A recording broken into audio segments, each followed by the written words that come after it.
So I'm about to make me some soup in my microwave, but I hate whenever there's stuff that gets spilled everywhere and I have to sit there and take the glass out and clean it. So I got this collapsible microwave splatter cover, and it comes with a base that whatever you're cooking is going to go in, and then it comes with the collapsible lid. So as you can see, this is it all the way up. It has these little holes in it so that your steam is still coming up where it's not going to explode or anything like that.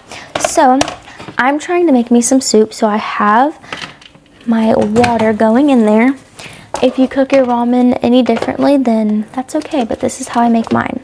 So now I just put it in here, I put the cover on, and now I'm going to cook it. So now it's done.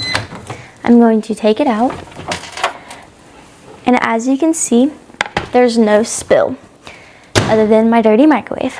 But as you can see, there's no spill on the platter or anything like that. I'm going to remove the bowl, hot, but there's no mess on it.